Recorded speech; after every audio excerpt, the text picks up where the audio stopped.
Hello, I'm Dr. Select, and welcome to the Gaming Study. We're moving right along, reviewing and ranking almost every aspect of every classic Mega Man game. Today, we prove our dedication to the series by reviewing Mega Man 4. We've got a lot of ground to cover, so launder that black hood, sharpen your guillotine, assemble the hungry masses, and let's execute the head of state like we're Parisians in 1793 France. Time to play some Mega Man.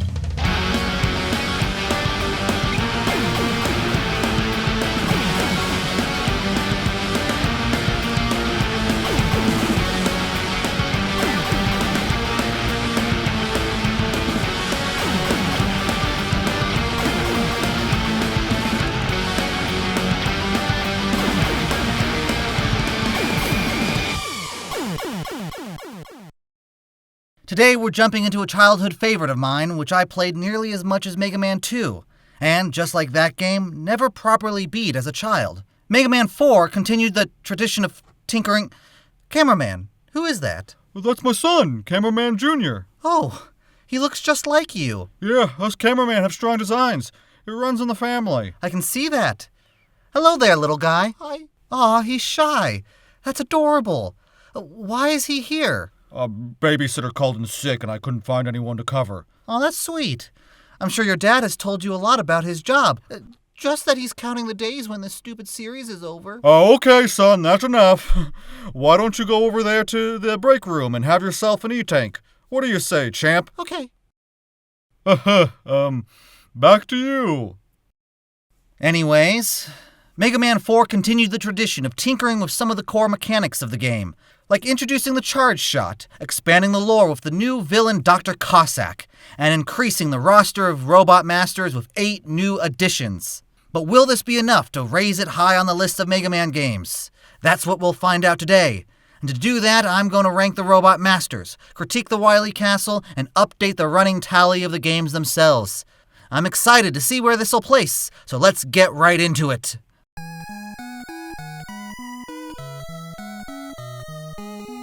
Unlike Mega Man 3, the development of Mega Man 4 went relatively smoothly. Kenji Inafune wanted a new villain since Drs. Light and Wily were in their later years. Thus, the young scientific genius Dr. Weiss was created. But, wanting to maintain music references as a naming device, he was renamed Dr. Cossack. Thus why this game has strong Russian elements scattered throughout. Per usual, the Robot Master Design Contest brought in over 70,000 submissions. Reviewing them inspired the development team, as suggested by their scrapping of a pre-made level and creating one specifically for Skullman. Additionally, Hayato Kanji, a designer for many Mega Man games, developed the series' iconic charging Mega Buster shot that'll become a staple in almost every Mega Man game from here on out. Finally, we have the inclusion of Kalinka, created so as to have another female character in a male-dominated series, and Eddie, a holdover from Mega Man 2. About a year after Mega Man destroyed Gamma, the world knew peace, believing that Dr. Wily was no more, having been crushed in the destruction of his castle. However, his absence seemed to have inspired another to take his place. Enter Dr. Cossack, who wrote a letter to Dr. Light explaining his desires. It read, Good evening, Dr. Light. Allow me to introduce myself. I am Dr. Cossack. You may not have heard of me, but soon the world will know my name. Over the years, you have been hailed as the greatest robot designer in the world, while my robotic creations have been totally ignored. I cannot allow this to continue. The world must be made aware of my genius. From my Siberian citadel, I've sent 8 of my most powerful robots to destroy that titanium troublemaker, Mega Man. Once they have obliterated him, I will place his broken body on display for the entire world to see. Only then will I be allowed to take my place as the greatest robot designer of all time. Dr. Cossack. Suiting up once again, Mega Man will do his all to defeat this new threat and ensure that peace reigns supreme. For these review videos, I'll be ranking 3 main aspects of each game. They are Robot Masters. Based on 4 main categories, I'll rank each Robot Master from 8 to 1, then add up the points and see who rises to the top.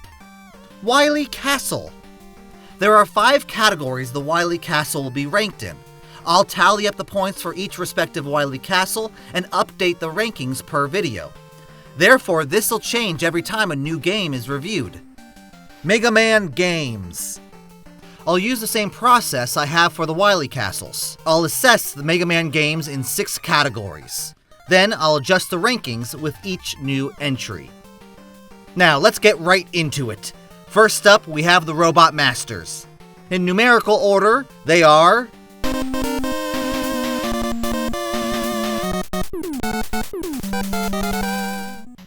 Brightman,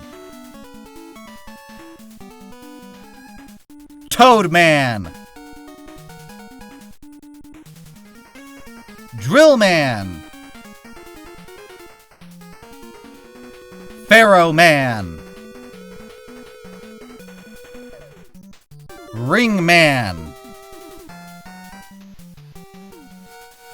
Dustman, Dive Man, Skull Man. To rank the Robot Masters, I focused on 4 main categories. These categories are Design, Stage, Special Weapon, and Music.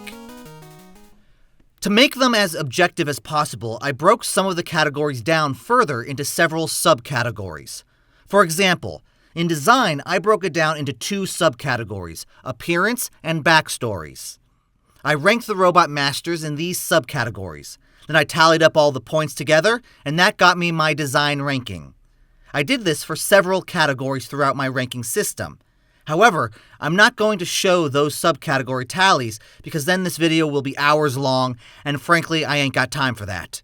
But just know, that's how I'm doing the rankings. Additionally, I want to mention that where there were any ties, that's when I inserted my personal preferences to break them. With all that out of the way, let's rank these Robot Masters. First up, coming in 8th place, we have... Toadman. Dr. Cossack shaped Toadman to be a toad because it best fit his purpose as a meteorological bot with a deep well of scientific knowledge. Look out, Punxsutawney Phil. Toadman doesn't need to look at his shadow to figure out if it'll be another 6 weeks of winter, cause he's got science.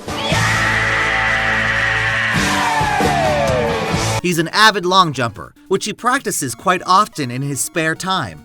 But don't let him jump in front of a karaoke mic, since he's excruciatingly tone deaf. Finally, Toadman gets along with most of his Robot Master brothers, except for Snake Man, who he profoundly hates for obvious reasons. Teleported outside in the rain, Mega Man first has to jump these girders as the rain forces him backwards. When I was younger, I lost a lot of lives here because I could never correctly time my jumps to compensate for the pushback. Then there are these flying mama birds and her dive-bombing baby birds. But once you do get past all that and fall into the sewer, which is an appropriate environment for Toadman to live, Mega Man will be confronted by rats, and snails, and fish, and whatever the hell this thing is. The waterfalls are a nice touch, as the current carries Mega Man to the edge of the platforms, and heightens the difficulty of the second snail fight. The section before Toadman is one of 3 times in this game where you can take advantage of Rush Marine, even though you don't get it until after you've beaten Toadman, which makes this rather irrelevant. Or just jump the platforms above as you dodge the hopping fish, very reminiscent of Gemini Man's stage from Mega Man 3. Before Dr. Wily refitted Toadman for battle, he originally used his rain flush to produce rain for drought-affected farmlands. Now, he uses it instead to bring forth deadly acid rain that covers the entire screen. Should Mega Man find himself surrounded, then he can easily unleash a torrent of acid rain and wipe out everyone weak enough.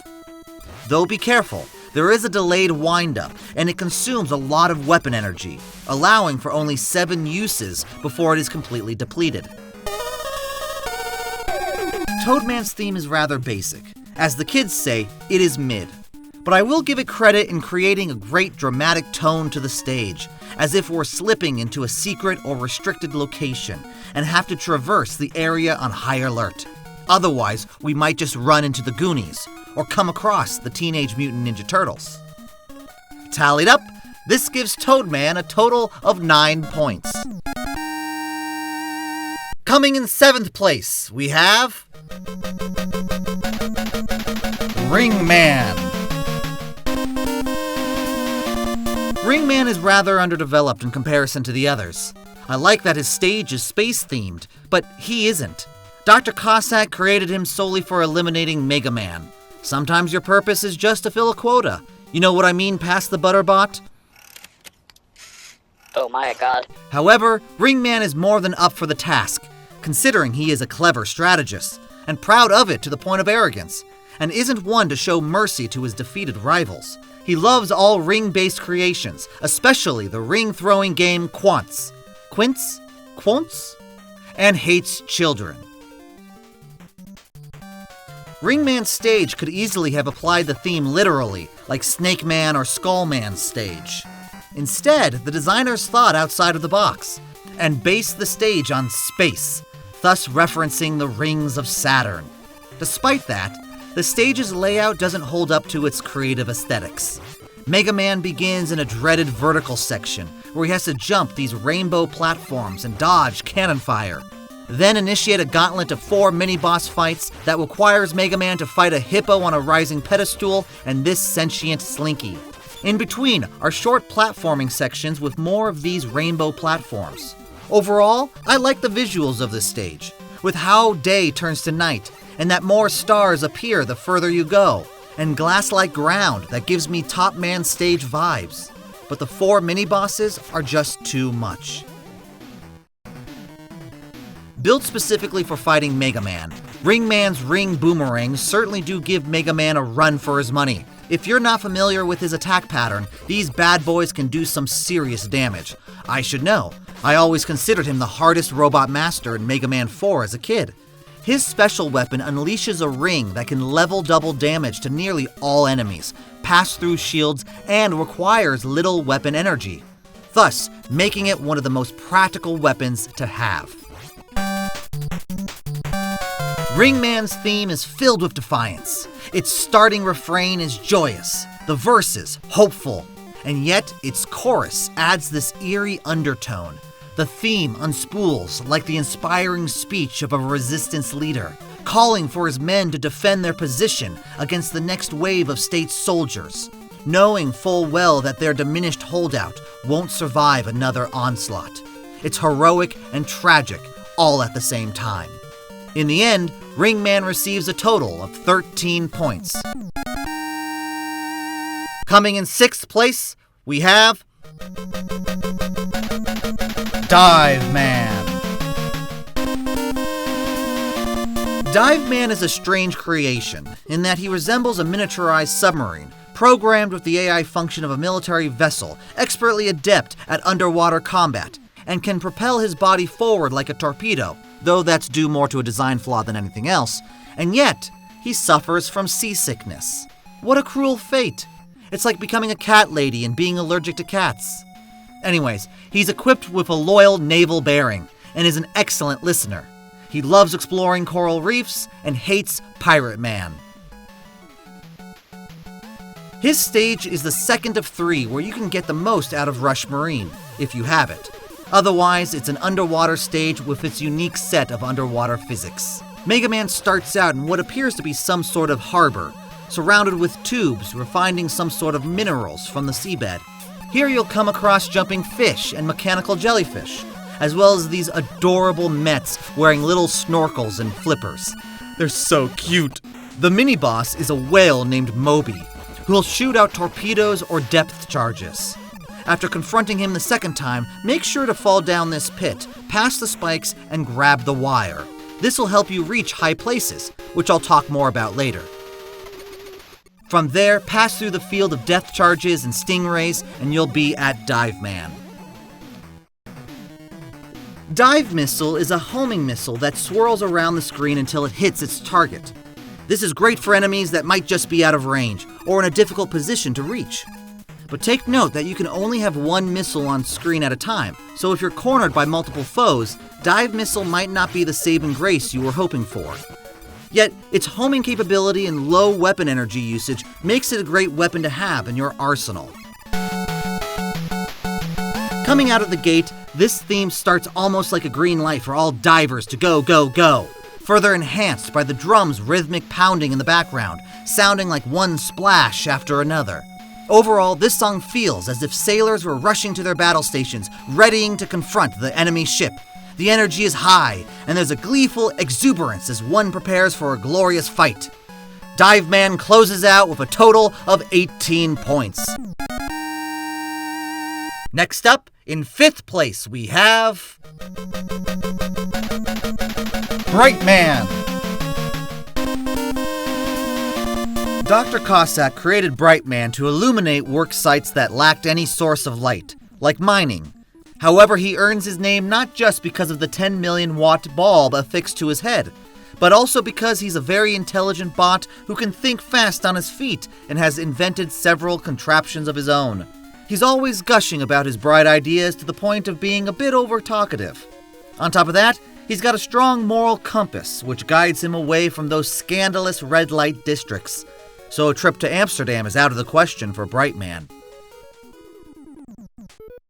Bright Man's stage nicely complements his orange color palette and is filled with theme-relevant enemies. For instance, right from the beginning, Mega Man has to confront these flying light orbs and firework guys. Shooting the flying orb will plunge the screen into darkness, and shooting the firework guy will bring back the light, reminiscent of Shadow Man's stage in Mega Man 3. Then there are the electrical currents coursing through tubing throughout the stage, and these spike sections you have to get over by riding these grasshoppers, which I will admit doesn't fit the theme at all. Additionally, this is one of the first Mega Man stages with diverging pathways. Should you take this ladder down and jump these platforms, you'll reach an E-Tank and 1-up. It's a nice touch for those who like to explore. Before reaching Bright Man, there's one quick platform section over a large pit, made difficult with these flying orbs. Don't let the lights go out! Flash Stopper emits 10 million watts of power, blinding robots with camera-based eyesight. This allows Mega Man to momentarily stun anybody caught in its flash, then wail on them with his Mega Buster. Like most stun weapons, Flash Stopper is great for stages when you're just trying to rush through it, and it doesn't drain weapon energy too fast, a noticeable improvement over Flash Man's Time Stopper. What an intro! Everything about this theme is bright and spry. I get the sense of a master operator tapping rhythmically at a control panel, as lights upon the console flash, while gears churn against each other and electricity surges throughout the whole machine. To top it off, there's a strong pulsation coursing through the theme like the flickering of a light bulb. It fits Bright Man perfectly, and thus why it is top of the bunch for me. Bright Man finishes with a total of 19 points. Now, in 4th place we have a tie between Skullman and Dustman, which means it's time for our tiebreaker.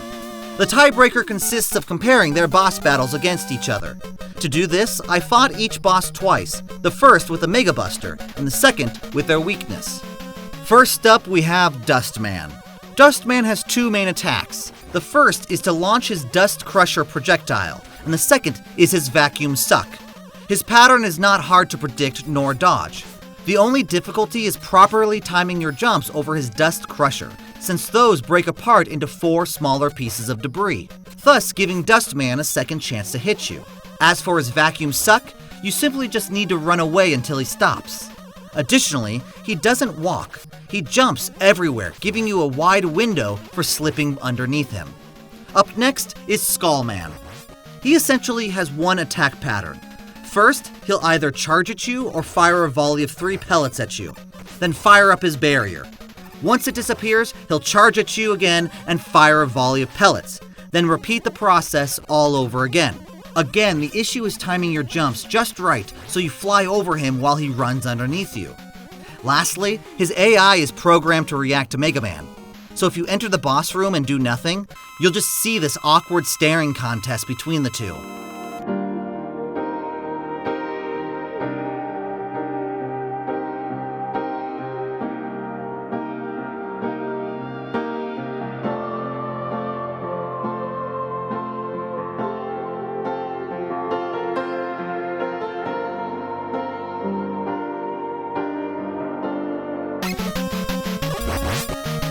Both Robot Masters are incredibly easy. Typically, whenever I play casually, I either pick Dust or Skullman, due to how easy they are to defeat with just the Mega Buster.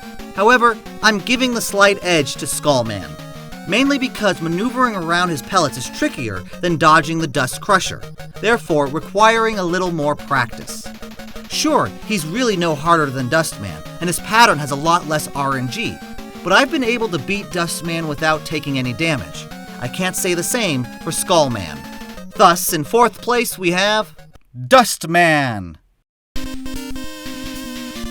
Dr. Cossack mounted a giant vacuum atop Dustman's frame so that he can inhale any type of garbage for eventual disposal. He's a diligent little cleaner, even continuing to suck up trash after Dr. Wily reprogrammed him for battle. One reason why he's my Roomba's greatest hero, even has posters of him all over her room. However, his overconfidence in his ability to clean has led him inhaling too much garbage, thus cursing him to suffer from bad breath and a pollen allergy. He loves spring cleaning and hates rodents. His stage ranks high up there in terms of visual details. Right from the start, there are conveyor belts in the background dropping off trash, though as a kid I always thought they were chainsaws. Then there's the ground that's all just compacted garbage as well. The further you get, you start seeing several incinerators burning large heaps of trash. As for the obstacles, these assembling blocks have this well-worn appearance, and Mega Man has to shoot his way through an intensive trash compactor section. Everything feels so cohesive in Dustman's stage.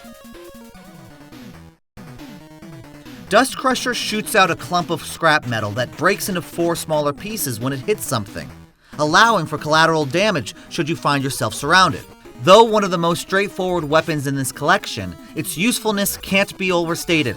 It does a fair amount of damage to enemies and doesn't require a lot of weapon energy to use. Though the downside is that it does need to be aimed precisely and has a long cooldown period between shots, so make sure to keep your distance. Immediately, the first 3 notes offer a sense of trepidation, like something bad is about to go down. If I don't miss my guess, this is the only song that stretched out any notes, and they're only heard at the beginning of the song, which is a shame. Especially because it fits Dustman so well. It has the connotation of sucking something up like a vacuum. Overall, determination drives the rest of the song, almost like a school kid who's finally fed up with his bully, and so he listens to this song to pump himself up to fight back. Dustman lands in the middle of the pack with a total of 20 points. In 3rd place, we have Skullman. Much like Ringman, Skullman's sole purpose is to fight. He's perfectly balanced in defense, offense, and speed, making him the ideal warrior. Additionally, it was Dr. Wily who ordered Dr. Cossack to design and construct Skullman, thus why he's based on Dr. Wily's favorite motif. He's a meticulous strategist who will spend hours poring over every detail of his combat plans before initiating them. Since he was only built to fight, Dr. Cossack didn't program him with social skills, which makes him rather awkward around others at best and alienating at worst. He loves horror movies and hates fussiness. Reminiscent of Snake Man's stage, the theme here is used literally to create the stage. Everything is made out of bones. But whose bones? I love the color design of this stage. You have white bones overlaid on purple rock backgrounds with fossils poking out of it. I love that attention to detail. The Bone Sniper Joes and bats fit right at home here. There's even an optional pathway to explore when you climb this ladder leading to an E-Tank. The one reason I always played this level first is because of how many E-Tanks you can get. One from Eddie, one here, and the last one just one screen over. Before Skullman, there's a final jumping section.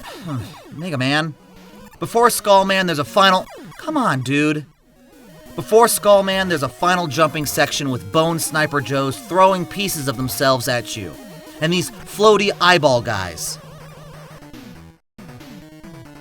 Skull Barrier produces a circle of skulls around you, and is arguably the weakest barrier weapon up to this point.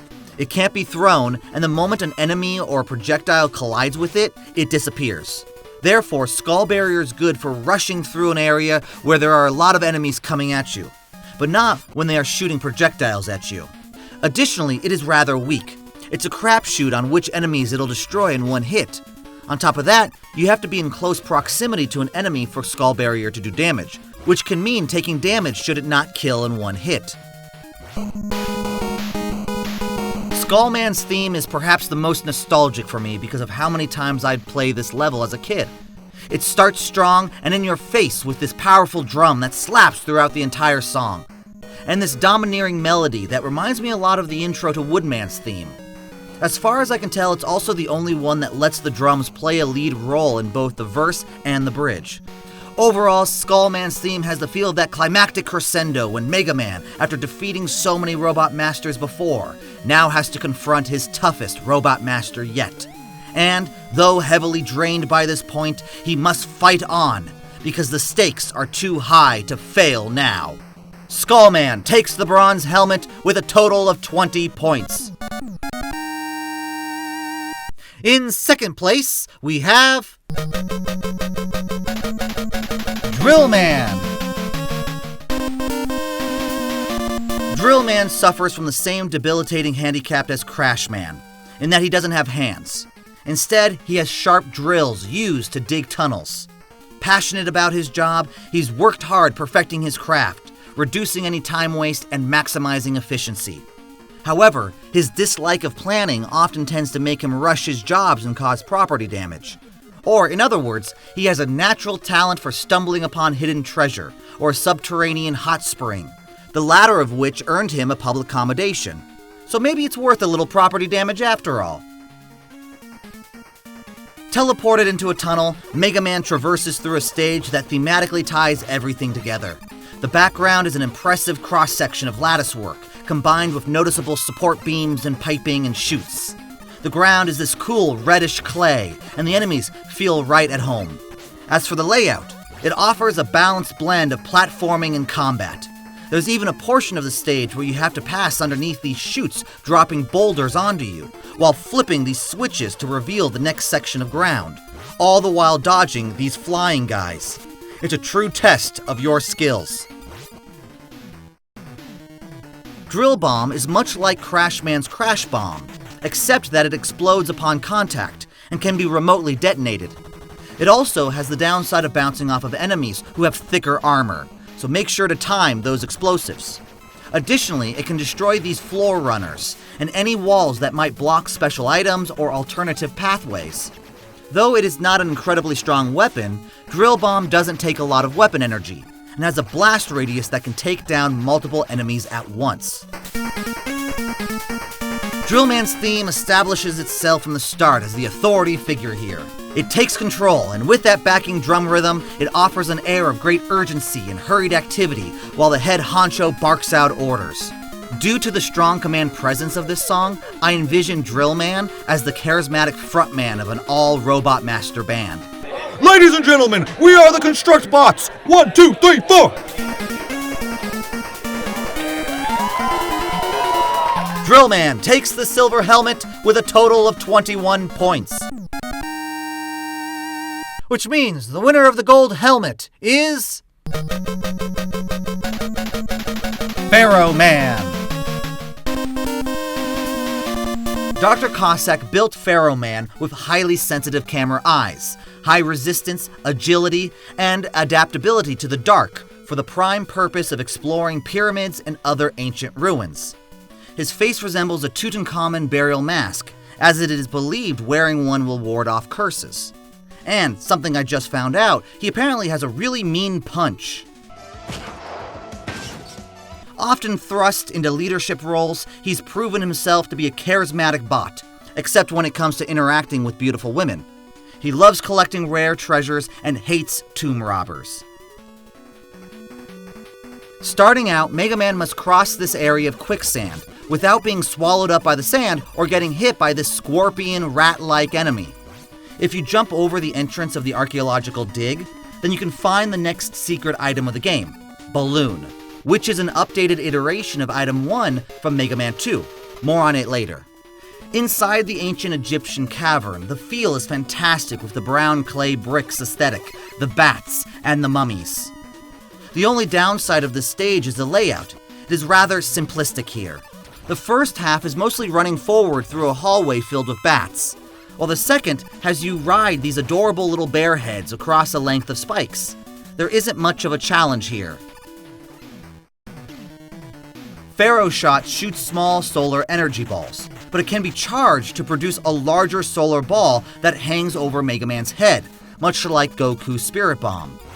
This charge ability is what makes Pharaoh Shot the best special weapon in the game, because if an enemy connects with the floating ball, then it'll take damage without spending any weapon energy.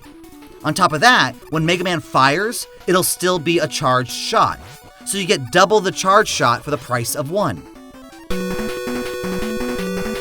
Pharaoh Man's theme is adrenaline pumping through the veins. It's high energy and yet has this suave coolness to it, like an old-timey chase sequence, where alcohol smugglers of the Prohibition era in tailored three-piece suits burn rubber over well-maintained streets in a polished black Model T, as the coppers in pristine uniforms follow close on their tail. Pharaoh Man leads the pack with a total of 24 points. Pharaoh Man takes the golden helmet, with Drill Man getting the silver helmet and Skull Man following with the bronze helmet. Wonderful job, guys. Well deserved. Here is a breakdown of the rankings. Coming in 8th, Toadman unfortunately failed to break above 5 in any category, while Ringman was dragged down by his 2 1s, despite a good showing in special weapons. Though Diveman received 2 6s, Brightman was able to edge him out by 1 point thanks to his 8 in music. Skullman and Dustman did fairly well, but stumbled in at least one category that ultimately tied them. Drillman came in first in the stage category and second in design. However, Pharaoh Man earned 2 8s and did well enough in the rest to claim the top spot. What do you think of this list? Do you agree with it or not? How would you rank them? Let me know in the comments. Next, we'll look at the Wily Castle.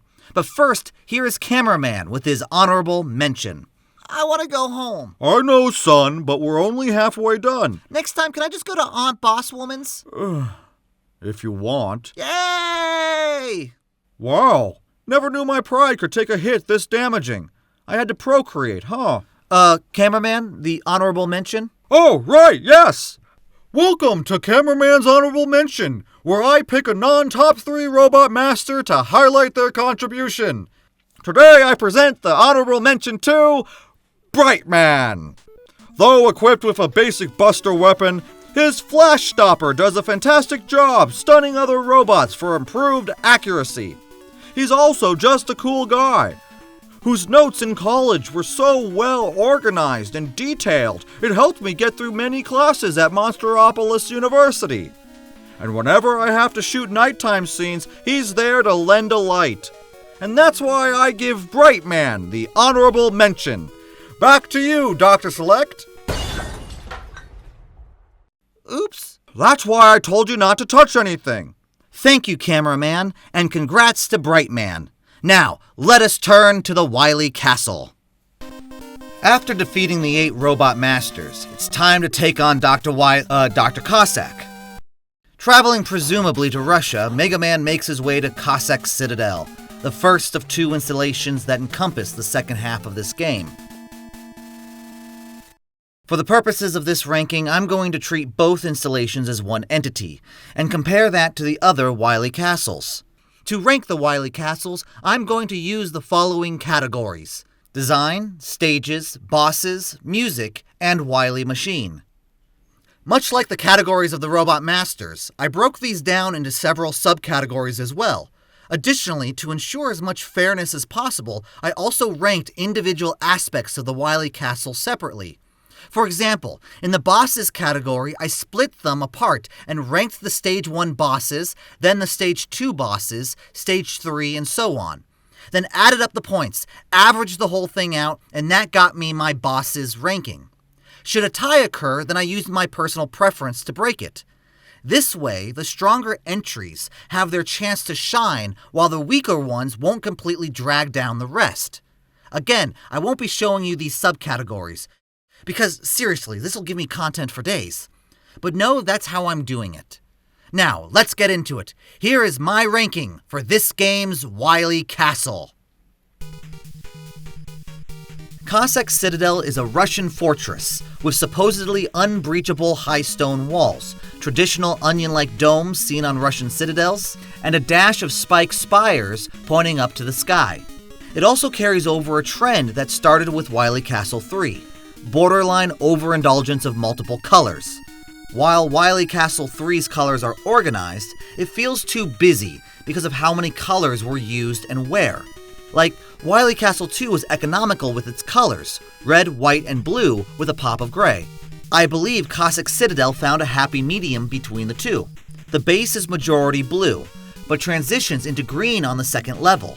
From there, it morphs into yellow on the spires, with the onion top mostly colored in red. They're also bright colors in comparison to the more muted Wily Castle 3 colors. Stage placement also makes sense here. Stage 1 obviously has Mega Man breaking into the Citadel. Stage 2 running through the main hall as it snows hard outside. Stage 3 jumping the platforms in the sky. And Stage 4 plunging into the sacred sanctum where Dr. Cossack awaits Mega Man's arrival. From there we reach Wily Castle 4. Here the color scheme suffers from the Wily Castle 3 problem. It's a little too busy for my liking. Colors seem to be more thrown wherever rather than given purpose. But I will grant that the structure overall isn't over the top. It's something that could easily be mistaken for a radio station, as if Dr. Wily retired from being an evil scientist and became an evil podcaster. They're turning the frogs gay! Thus making it more believable that no one would have noticed his evil lair, except for the skull motif that should have sent up red flags immediately. I think the ordinariness of Wily Castle 4 helps elevate Cossack Citadel, allowing it to shine in this Dr. Cossack-focused game. Stage placement is also pretty good here. Stage 1 has Mega Man fighting through the inner water sanitation center filled with Mets. Stage 2 is the main hall where Dr. Wily has thrown everybody's got at you. Stage 3 lands Mega Man in the boss rush teleporter room. And Stage 4 takes place underground in the basement. Though Wily Castle 4 doesn't hold a candle to Wily Castle 2, the accompaniment of Cossack Citadel helped elevate it above Wily Castle 3, thus earning a 2 in this category. As expected of a first castle stage, Mega Man starts outside and has to break into the Citadel. Right from the beginning, we have to endure ice physics and confront a new dreaded enemy, the Slinky. Oh, the humanity! I quite enjoy the simplicity of the black tree outlines used as a backdrop, and the clean visuals overall. As a kid, I didn't much enjoy this stage, mainly because of the ice physics during the pit jump section. But I'm an adult now, I can... Moving on. As you scale the fortress, you have the option of climbing it without assistance, or you can use the balloon. This section reminds me a lot of Castle 1 and Mega Man 2, only much more forgiving in its layout. Once at the top, pass the jumper and you'll reach the boss, Mathraya. Now inside the Citadel, Mega Man must traverse a green and purple vertical section that transitions to a long spiky hallway where you have to ride Rush to get to the other side. Following that, we get this game's take on those disappearing and reappearing blocks, where instead the spikes on either side periodically switch position. But if you just use the items at your disposal, you can skip it all pretty easily. Then one more spiky platforming section and a ladder climb, and you're at the boss, Square Machine. Up on the roof, Mega Man has to jump from one platform to the next in the first auto-scrolling stage, reminiscent of Airman's stage in Mega Man 2. Be careful to avoid the shooting turrets and the roving, pulsing balls. I do love the background. Watching the onion-top dome pass by offers a great sense of spatial groundedness, though it does break it with the clouds above and below you. Like, how big is this Citadel? Auto-scrollers in general aren't too exciting. Because of their design, the stage can only go so fast. Therefore, the layout can't be insanely difficult. Because of that, there isn't really much to talk about here. Just go through the two auto-scrolling sections and you'll find the boss, Cockroach Twins. Now deep into the Citadel we descend. This stage is interesting in that it allows you to take one of two paths if you so wish. Though short, it gives you a chance to claim some valuable E-tanks. And before the boss, there are these chutes that spit out skulls on wheels that offer you a chance to farm for health and energy. Then it's on to the boss, the Cossack Catcher. When he's down to 1 health, that's when Proto-Man appears and we learn the truth behind Dr. Cossack's actions. Proto-Man freed Kalinka, Dr. Cossack's daughter, who had been kidnapped by Dr. Wily. He had demanded that Dr. Cossack eliminate Mega Man in exchange for her safety. What a twist! But now with Kalinka returned, Dr. Cossack apologizes for his misdeeds. Just then, Dr. Wily reveals himself. Upset that his plan has failed, he decides to take matters into his own hands. He flies off, seeking refuge in his own castle. Inside the castle, Mega Man starts in the Water Sanitation Center, which is guarded only by Mets. I don't know what Dr. Wily was thinking. He's just like, how will I defend my castle? I know, I'll use the weakest bots I have. Really, this stage is nothing more than a showcase of all the different Mets the developers made for this game. You've got the regular Mets, the ballet Mets, and the flipper Mets, as well as the first set of real otaku blocks in the game. Then it's a straightforward dash to the boss, Metal Daddy. I like the futuristic aesthetics of this stage. Or maybe I just love the combination of white and purple. First up, you have to slide and jump over these spikes, then avoid the spikes on the way down, followed by a simple platforming section with these punk Roomba bots. And Eddie makes his final appearance. Since this is the last real stage of the game, Dr. Wily pulled out all the stops. You see bots from almost every Robot Master stage, caterpillars from Skullman, mummies from Pharaoh Man, roly-polies from Drill Man, and this ball dispenser from Bright Man. Fight your way through the horde, and it's on to the boss, Taco Trash. Now is time for the boss rush. Fortunately, they offer up a few items to replenish your weapons, and an extra life. They also offer some cheap shots should you not have prior experience. Once you've defeated all 8 Robot Masters, a new teleport pod will appear. Get in, and it's time to take on Wily Machine 4. Much like the cavern in Mega Man 2, all you have to do is just walk this narrow hallway till you reach the boss room. However, unlike Mega Man 2, this underground basement drops these caterpillars for a chance to farm items before fighting the final boss, Wily Capsule. With 8 stages, this is the most of any Mega Man game reviewed so far, which also provides it with a lot of variety. On top of that, I found that each stage was well designed. There aren't any that become overly frustrating, and they're all unique in their own way. There isn't a weak one in the whole bunch, which can't be said of the previous 3. For that, I'm giving the stages a 4 in this category. Mothraia is a mechanical flying moth, once used for breaking through several sheets of ice before Dr. Cossack reprogrammed it for combat. It flutters above you as it spits out energy balls, and occasionally drops down on top of you. Additionally, it'll drop its spike tail, digging a pit into the ground. If you don't take Mothraia out in time, it'll create holes that you could accidentally fall into. Use the ring boomerang to take it out in no time. Square Machine is an intruder prevention shutter guarding Cossack Citadel's mother computer. It's a giant box that splits into 3 parts. From off-screen, they zoom across the stage at various speeds, then slow down and join together. If Mega Man gets inside when they connect together, then he can shoot the flashing red eye located inside. Aim Dust Crusher precisely after Square Machine shoots at you, and you'll have no problem. Meant for dome maintenance, the Cockroach Twins are 2 gray oblong machines with feet that attach themselves to any surface. Reconfigured for combat, they travel around the stage shooting pellets at you. But if you use the Pharaoh shot, you can charge it up and level double damage. When defeating the first twin, the second will appear. Rinse and repeat. The Cossack Catcher is a crane operated by Dr. Cossack. He based its design on one of his favorite childhood games he'd play all the time, and was pretty good at. When fighting Mega Man, he'll either shoot pellets or drop down to grab Mega Man, delivering massive damage. Here there are a few options to take him out. You can use the Dust Crusher or a charged Mega Buster shot, or position yourself by the rise and use the wire against him. Metal Daddy is a giant Met that produces smaller Mets. Though technically, shouldn't that make him a Metal Mommy? Or does he share similar anatomy to the Seahorse? Either way, he jumps from one side of the screen to the other. When he lands, he causes the stage to shake, stunning Mega Man, as well as causing 4 Mets to fall from the ceiling. He can easily be taken down with a charged Buster Shot, or a charged Pharaoh Shot. Dust Crusher and Ring Boomerang work as well for slightly less damage.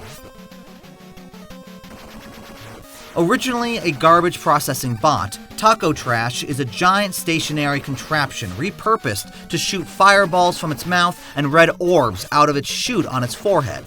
The strategy here is to take advantage of the platforms so that you can hit Taco Trash in the little crystal right above its eyes. Ring Boomerang delivers massive damage.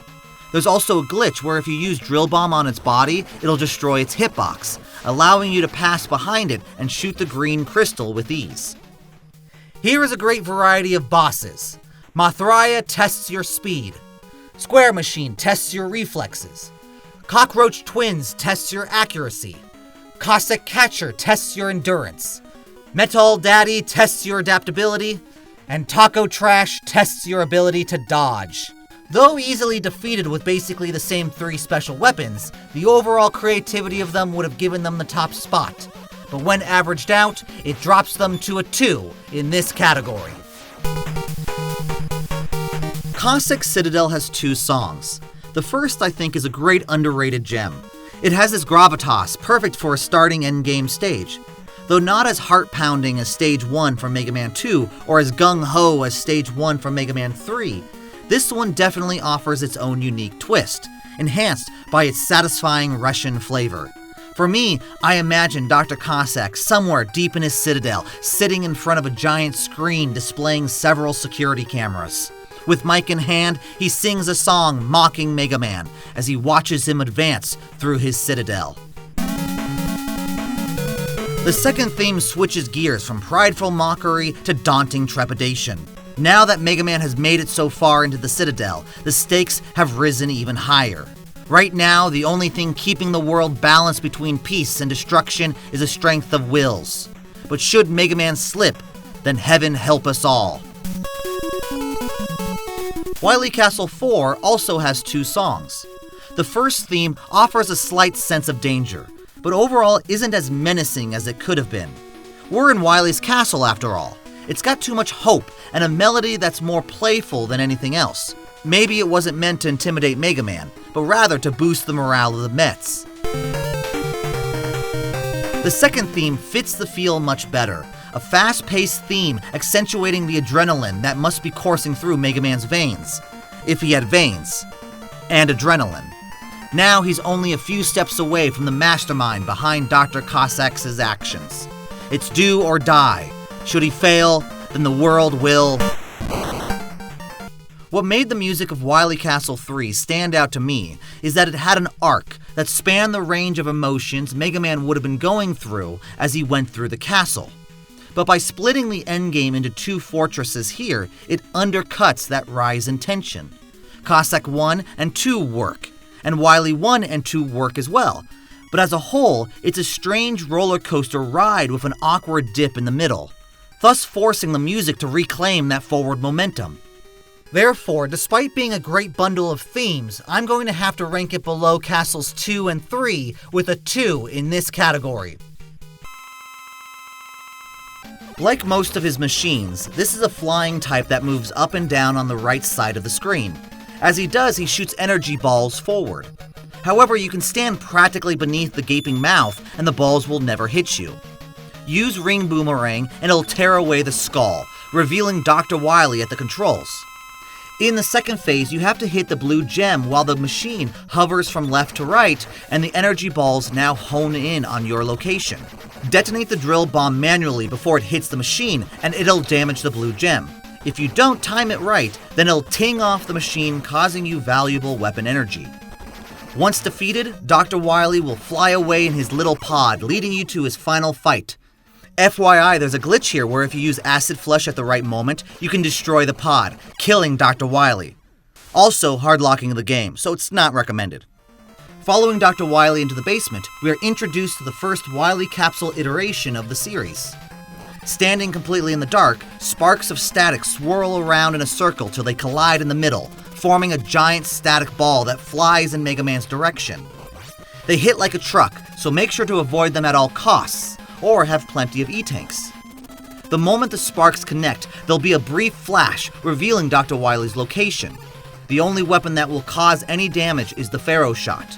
Give it a good charge for twice the hits. I have to admit that Wily Machine 4 is rather lackluster here. Wily Machine 3 broke away from the flying type machines, and here Machine 4 could have followed in its footsteps, but instead they decided to tread down familiar territory. Not only that, Phase 1 can be easily dodged, while Phase 2 can be spammed with the drill bomb. Wily Capsule was a cool concept, however it doesn't stack up to Alien Wily, and yet it at least has something more going for it than Gamma. Because of this, I'm giving Wily Machine 4 a 3 in this category.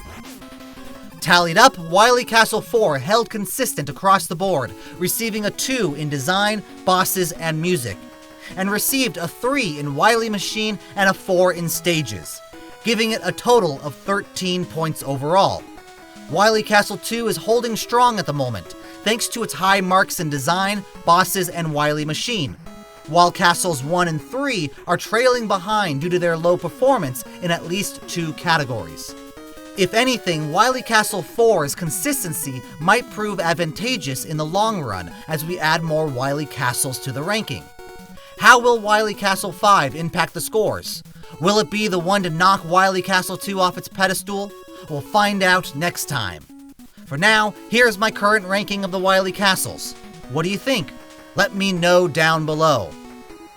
With Dr. Wily defeated, he falls to the floor and begs once again for forgiveness. Before Mega Man can do anything, Dr. Wily escapes through a secret door and alarms start going off. Mega Man teleports out.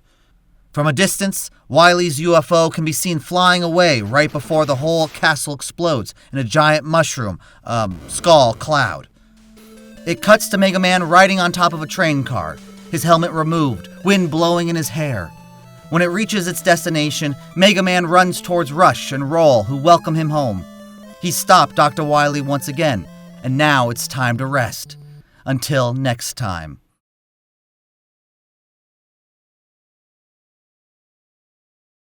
Cameraman Jr., come down from there. No! You're going to yell at me! I'm not going to...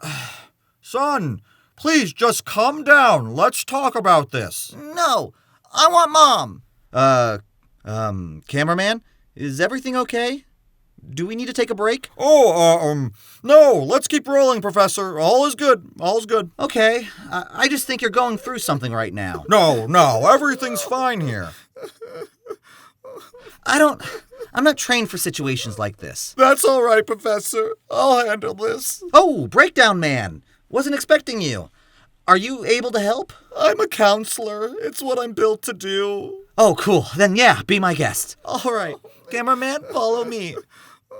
Cameraman Jr., can you come down from there, please? No one will yell at you. You promise? I promise. Okay. Well, it's good that we're getting that taken care of. While Breakdown Man resolves some family issues between Cameraman and his son, why don't we turn our attention to ranking Mega Man 4? Now comes time to rank the whole package. To do that, I'll be using the following categories: plot, robot masters, music, difficulty, polish, and replay value. Much like the other aspects, I broke these down into several subcategories to ensure as much fairness as possible, then added up the points, averaged the whole thing out, and that got me my rankings. Should a tie occur, then I used my personal preferences to break it. Here, I'll actually go through the subcategories to best explain my rankings for each main category. Now, let's get into it. Here is my ranking for Mega Man 4. Dr. Wily has always been known as a particularly evil person, but the games never express the level of property damage or human harm he had caused during one of his machinations. Therefore, it's been rather nebulous how dangerous his attacks really are. If anything, they must not be that bad if he's allowed to avoid jail time and help on Dr. Light's Gamma project in Mega Man 3. But here, we now have for the first time the real lengths he'd go personally to see Mega Man destroyed and the world conquered. Kidnapping Dr. Cossack's daughter, he threatened great harm upon her, perhaps even killing her if Dr. Cossack didn't eliminate Mega Man. Helpless, Dr. Cossack carried out Dr. Wily's bidding. That is some evil, manipulative stuff. Dr. Cossack is a great addition, again helping expand the Mega Man universe by showing that there are more scientists out there building robot masters than just Dr. Light and Dr. Wily. Which does beg the question, why has it always been Mega Man only confronting the robot masters? Nobody else had the idea to build a fighting bot to counter them? Or is this like a Spider-Man thing? Mega Man's just your friendly neighborhood super fighting robot. After Proto Man's reveal in the last game, here we see what his role is going to be like for the rest of the series. He'll always be a distant character, working off-screen to help Mega Man. He'll also have a penchant for arriving at random times to chide Mega Man or convey plot-crucial information, like the fact that he rescued Kalinka. He might not exactly be on the side of good, but he's at least decided that he's not going to support Dr. Wily's worst intentions.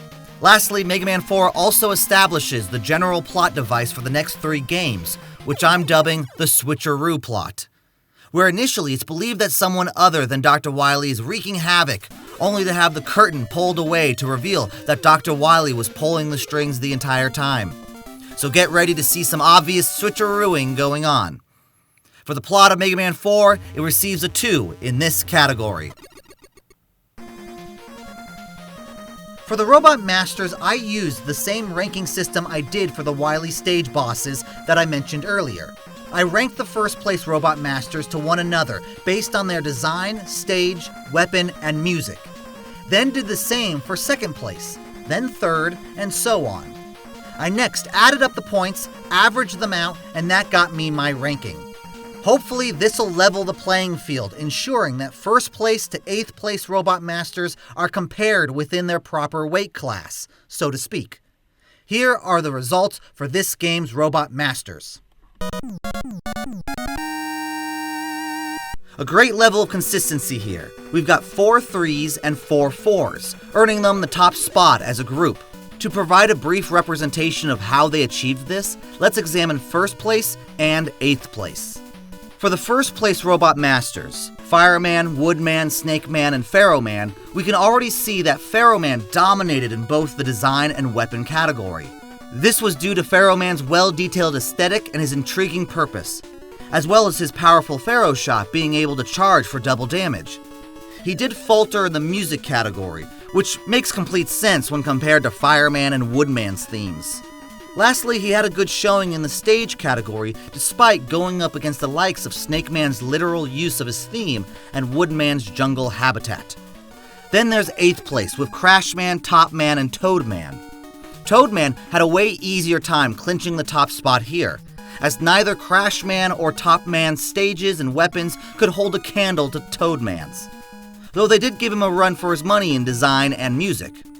I love that these Robot Masters expand the world building beyond Dr. Light and Dr. Wily. They were created by Dr. Cossack, and the majority of them serve valuable purposes like Toad Man, Drill Man, and Pharaoh Man. And their designs relate fittingly for their themes like Bright Man, Dive Man, and Dust Man. Additionally, the stages are the most cohesive we've seen so far. They even managed to connect Ring Man to something a little more abstract that gave it additional character. As for the special weapons, they're unfortunately eclipsed by the charged Mega Buster shot. Why use them at all when you've already got a powerful standard weapon at your disposal? And I can't forget to mention the complete slaptitude of their themes that I feel equals that of the Robot Masters from Mega Man 2 and 3. Overall, I'll give this collection of Robot Masters a 4 in this category. I wanted to make sure I included as much of the music as I could in this category. Therefore, I broke this into the main themes that every game should have for best comparison.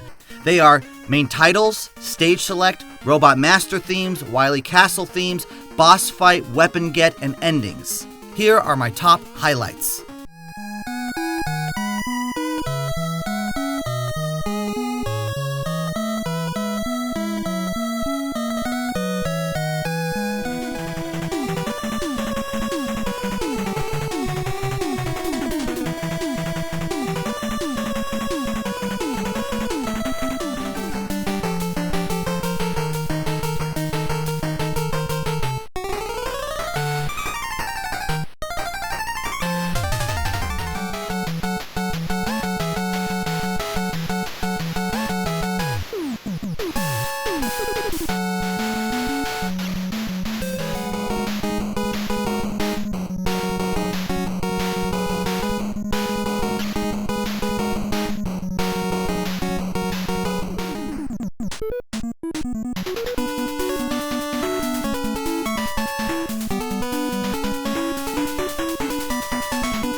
The quality of music from Mega Man 2 to Mega Man 4 is top-notch. Trying to rank these soundtracks is a nearly impossible task.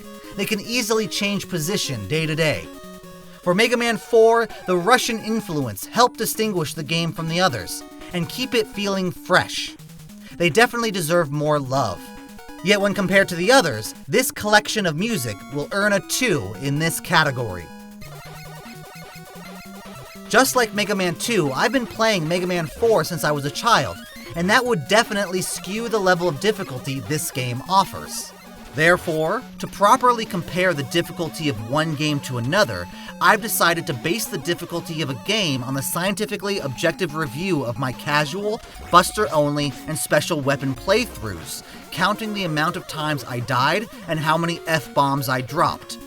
Let's start with my casual playthrough.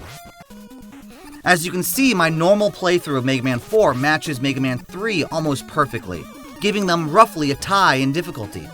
Though I ultimately placed Mega Man 3 above Mega Man 4, mainly because 3 has clear difficulty spikes, i.e. the Doc Robot stages, while 4's difficulty is consistent throughout.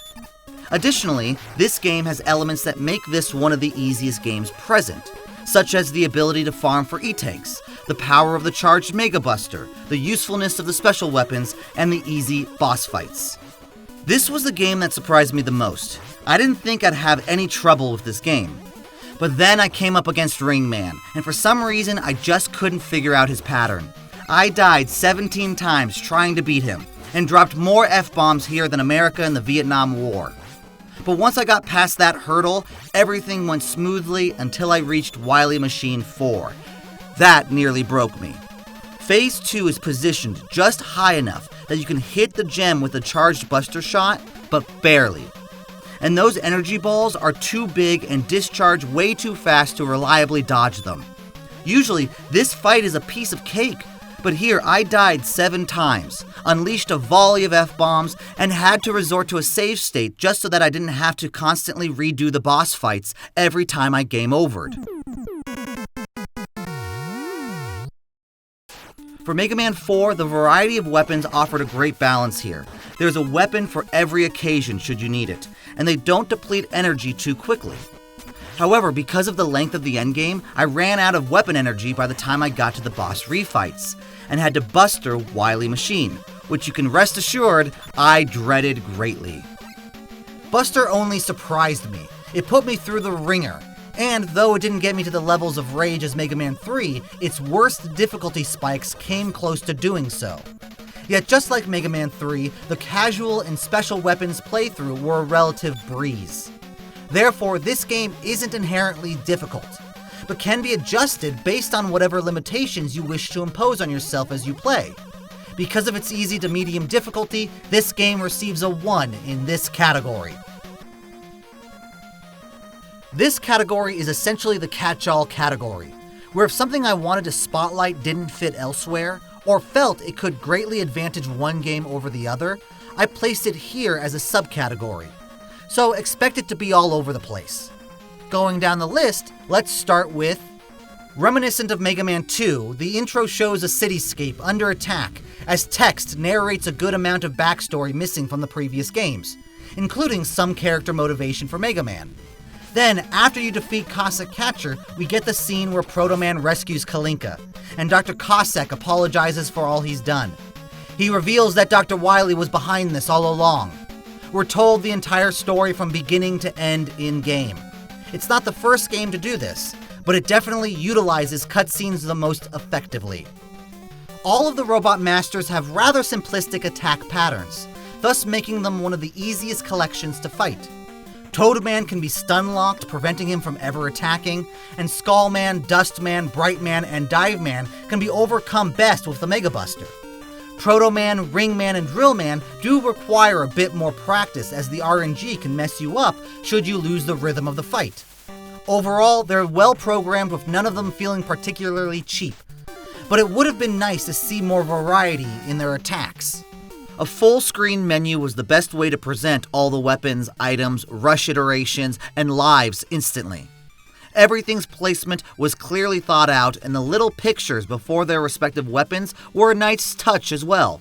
Overall, a great improvement to the laundry list of Mega Man 1 and 2, and the abomination of Mega Man 3. The controls were at their best here. The slide is much more responsive in this game than it was in Mega Man 3, and there's less slipperiness to Mega Man's movement. He can inch forward without sliding right off the edge of a platform. I find the graphics here fantastic. Building off of Mega Man 3, this one had a greater amount of detail in both the Robot Masters and the stage aesthetics. A few highlights are Dustman's stage, Brightman's stage, Drillman's stage, and Cossack Stage 4. I'd also like to mention how pleasing the select screen looks in comparison to the busyness of Mega Man 3's select screen, as well as the fact that they actually gave the weapon get animation some thought. The Rush versions from Mega Man 3 return here: Rush Coil, Rush Jet, and Rush Marine. The immediate downside is that they fixed Rush Jet, so you can't constantly jump to prevent the draining of its energy, but that's to be expected. And again, Rush Marine is so limited in its usefulness that it's practically pointless. There's a reason this will be the last time we see this in any game. Then there are the two new additions, Wire and Balloon. Wire, found in Dive Man's stage, is a grappling hook that allows Mega Man to latch onto the ceiling and rise up to previously unreachable platforms. It can also be used to defeat Cossack Catcher. Balloon, found in Pharaoh Man's stage, is an updated version of Item 1 from Mega Man 2. It creates these balloons for you to jump onto. Though they aren't necessary to beat the game, they are a nice addition that allows a player to vary up how they want to traverse a stage, though having 5 means of crossing terrain is a bit excessive. I didn't know how much I was going to miss being able to replay levels once you've defeated a Robot Master until I played this game after completing my Buster-only run of Mega Man 3. I have a whole new appreciation for farming E-Tanks now. The inclusion of the charged Mega Buster was a great idea, but its power made the game rather easy and overshadowed the other weapons available. Also, your Buster remains charged even if you are hit by an enemy, thus allowing you to maintain your advantage. But that'll be changed in the next game to help level the playing field. That's a quick rundown of everything miscellaneous I wanted to talk about. Mega Man 4 might not have strayed far for what's expected of a Mega Man game, but it did elevate each aspect above and beyond its predecessors. Thus why Mega Man 4 receives a 4 in this category. For being the 4th game in the series, the developers worked hard to make sure this game maintained the level of quality seen in its predecessors. Though it didn't venture too far from the Mega Man formula, it did perfect it in many ways. As I recently played through Mega Man 4, I jotted down certain aspects, both good and bad, that would affect replay value overall. They are tight controls, wonky boss hitboxes, easy Wily machine, variety of Wily Castle bosses, strong stages, simple Robot Master patterns, underrated music, game doesn't overstay its welcome, increased amount of item drops, hidden special weapons, farming E-Tanks, balanced special weapons, medium challenge.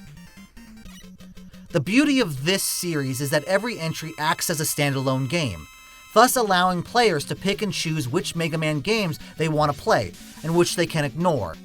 For some, the things I just listed are reasons to replay the game, while for others, there are reasons for them to be like, I played it, don't need to play it again.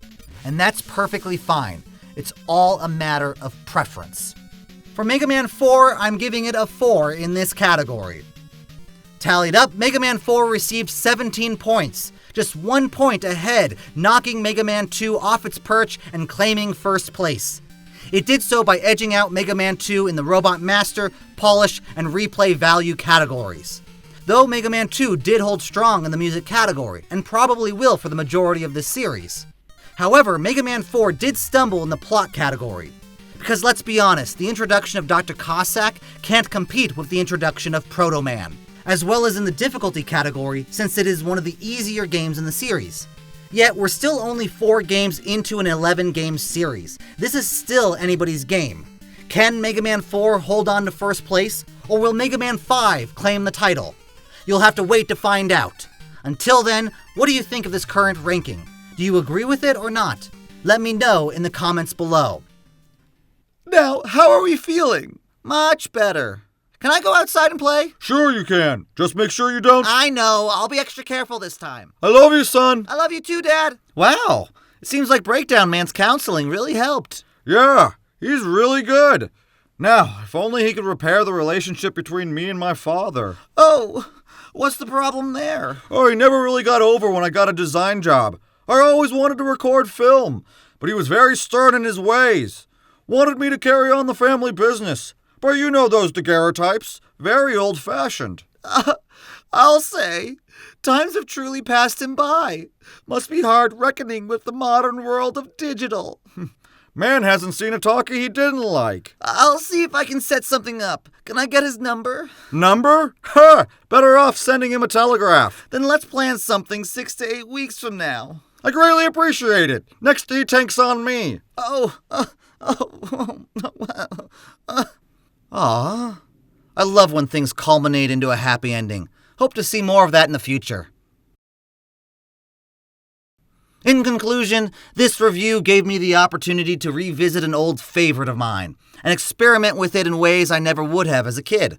I hope you enjoyed my review of Mega Man 4, and I'll see you soon with my ranking review of Mega Man 5. Until next time, bye!